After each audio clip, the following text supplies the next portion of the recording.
Hello everyone. Our today's topic is the stability constant. Stability constant of coordination complexes. Now the stability constant of coordination complexes are calculated just like we calculate Kc in equilibrium constant expression. And the units are also calculated in the similar manner just like we calculate the units for Kc, because each larger bracket we have already explained that the bracket indicates concentration mole per dm cube. Now with respect to their powers we can cancel out, and as a result we can easily calculate the units. For example, normally copper positive 2 ion which is dissolved in water, actually that is in blue color, and the ion is hydrated, hexa aqua copper 2 ion. This is a hydrated.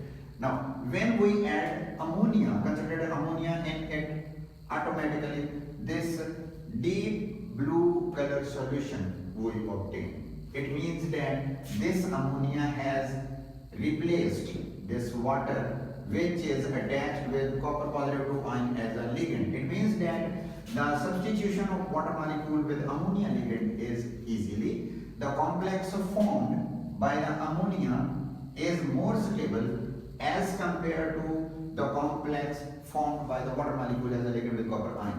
The stability constant expression can be written just like Kc.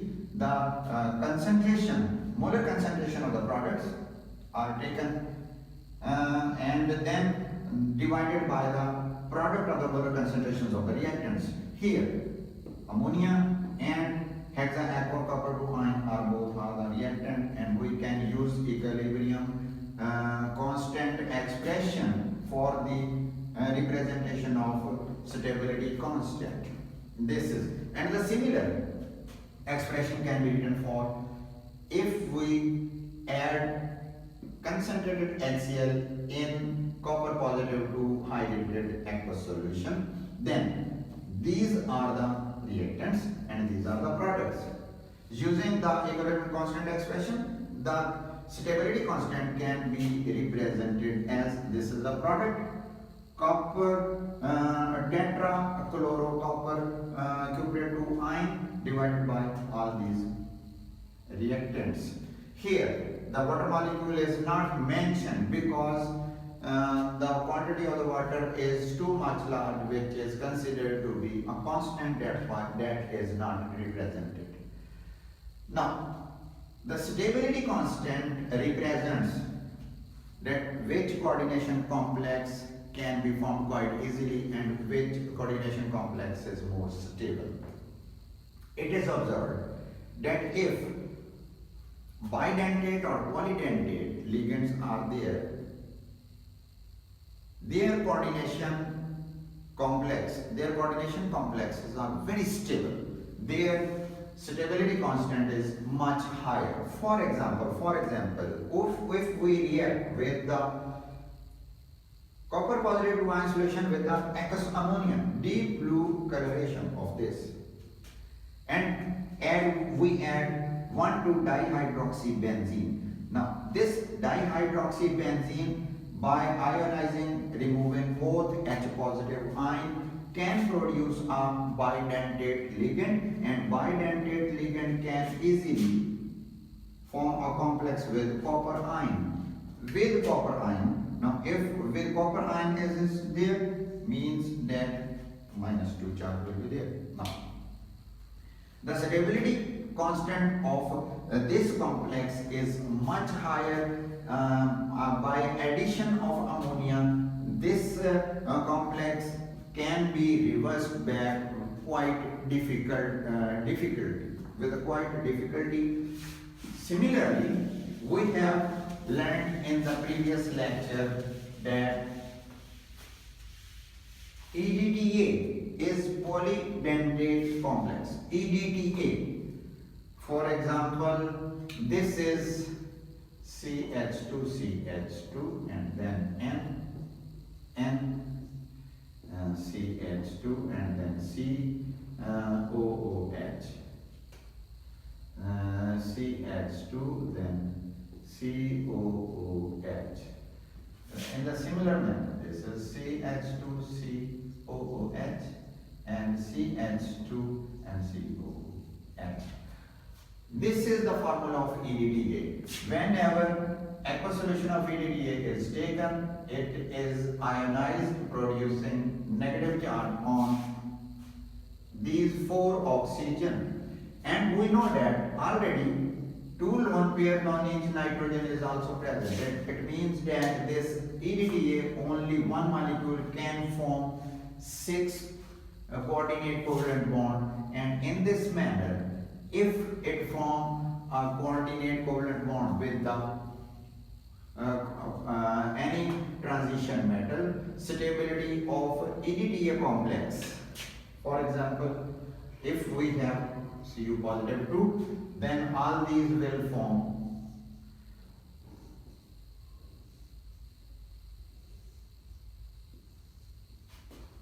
six coordinate covalent bond with the copper ion, and as a result, the stability due to this cyclic structure of chelate formation will become much more higher. That's why we use the stability constant with respect to the substitution of ligands or the formation of the different color compounds from the transition metals also.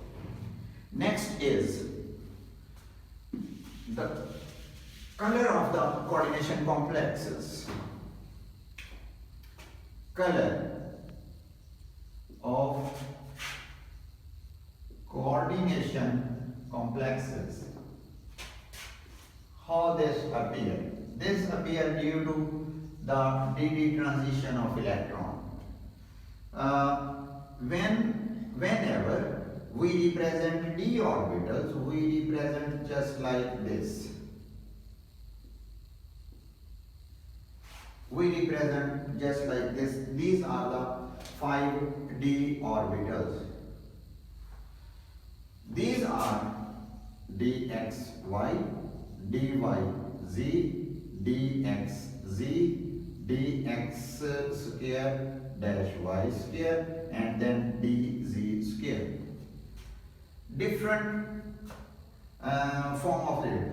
If the energy of these d orbitals, for example, if we represent for copper, if we represent this for copper, then how we can write this?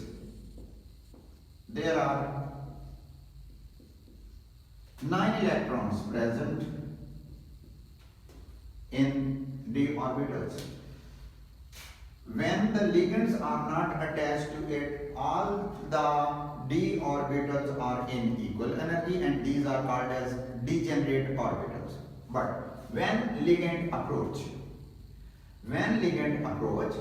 then these 2 orbitals which are present on the axis, they gain higher energy, and these 3 becomes lower energy.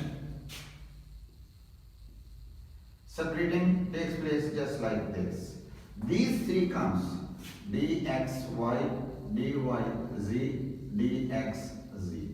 These are the 3, and here 2 comes with higher energy, dx square dash y square or dz square.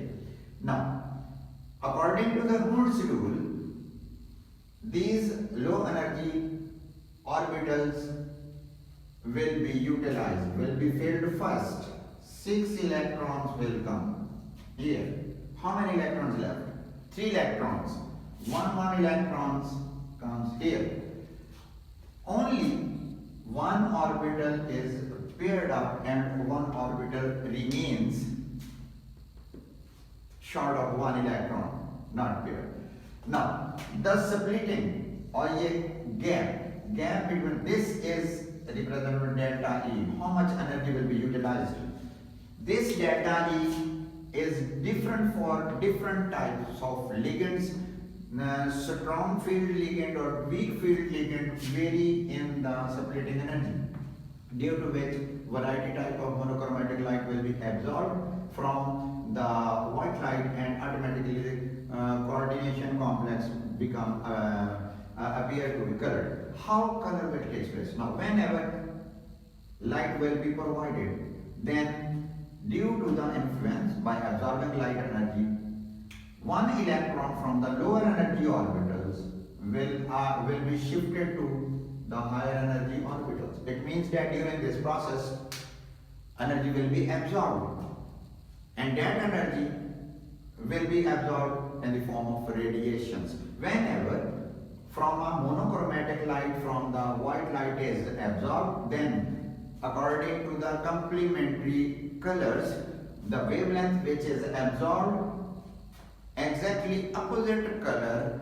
will be appeared for the coordination complex. In this manner, different compounds give different color depending upon the energy of splitting. We know that for copper positive 2 ion, if it is dissolved in water, this will be hydrated and will be written as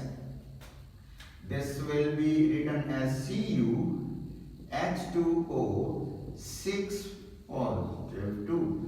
Mean this is hexa aqua copper 2 ion. Now due to this complex formation, certain type of radiation energy is absorbed and exactly opposite color appear, and the color of this complex appears blue due to the absorption of some of the radiation. In this manner, all typical transition elements form coordinate complexes, and due to the dd transition of electrons, due to the absorption of electrons, they produce color compound. And this dd transition will take place only whenever there is partially filled d orbital present. Partially filled d orbital present, then dd transition of electron will take place. For example, if I take here example of zinc, Zn positive 2.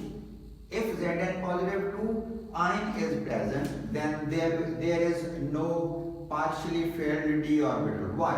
Because the 2 electron present in 4s will be removed, and due to its 30 proton number, its all d orbitals will be paired up. They will be completely filled.